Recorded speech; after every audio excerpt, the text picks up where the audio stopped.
Then in chapter 14, verse 3 to 5, God is portrayed as having the power to move mountains and to cause earthquakes in the renewal of creation. So the role of creator carries over into the apocalyptic new creation for Jews during the Second Temple period.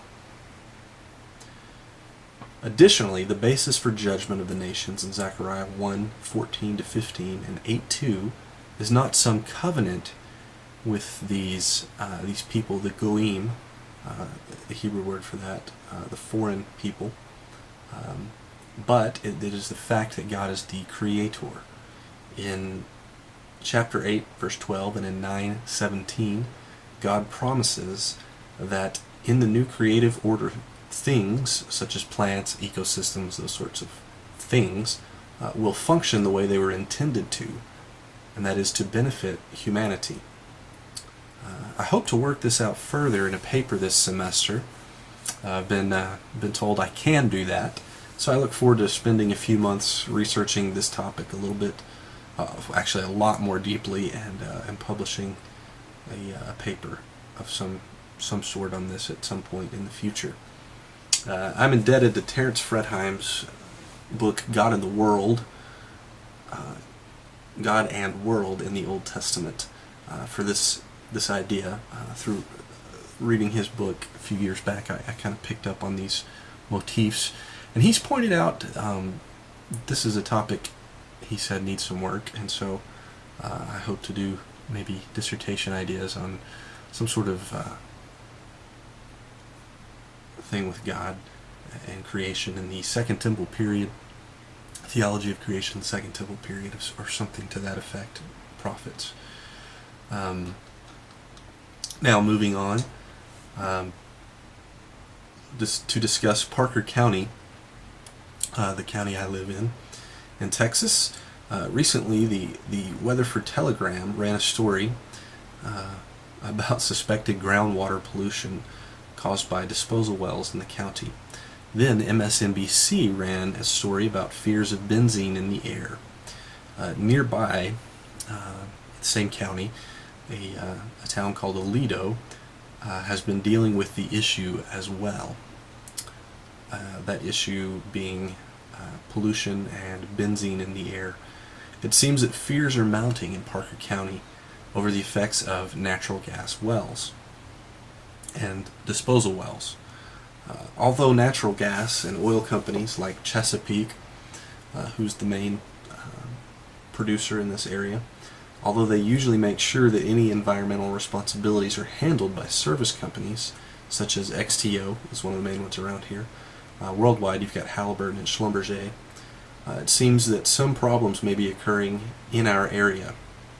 As a Christian who cares about God's creation, I am concerned for the well-being of the area's people, obviously, and then also its natural beauty, the wildlife, as that's affected also.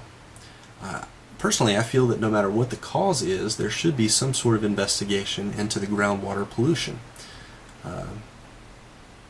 Anytime it turns out that you're having underwater or underground pollution, I should say, if nothing else, it's going to set people's minds at ease if you just look into those things and try to determine what the cause is.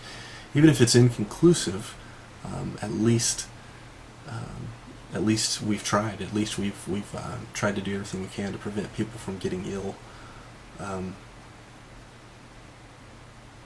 Yeah, I think we need to put that as a priority over profit or price, anything like that.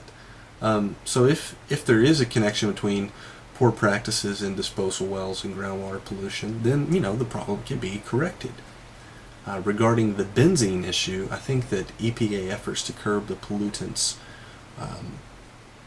should happen and should be given priority due to the recent rise in natural gas wells, the amount that have been drilled in our area, in the country, and also I think worldwide, as natural gas is becoming a viable alternative to oil.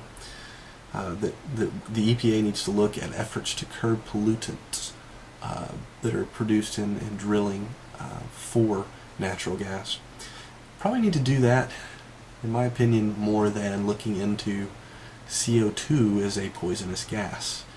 Because we all know, as I'm talking right now, I'm emitting CO2. And so regardless of where you fall on that, I think we all kind of agree that we need to make sure that we don't harm the air that we breathe, the water that we drink. We need to look at those as valuable resources, and valuable things in and of themselves, as having value, being deemed beautiful and very good by our Creator. That's where I'm going to stop this week. I will deal with the rest of the things that I have on my blog in the next edition of the Conservative Christian Ecology podcast. Hope that you'll check back, subscribe to the RSS feed or whatever over on Clickcaster. You can subscribe on iTunes. If you want to check it out on iTunes, just search for either my name, Justin Allison, or you can search for Christian Ecology. Either one of those two will pull it up. You can check it out and subscribe to the stream there, the podcast, and get the most up-to-date episodes. I'll talk to you next week.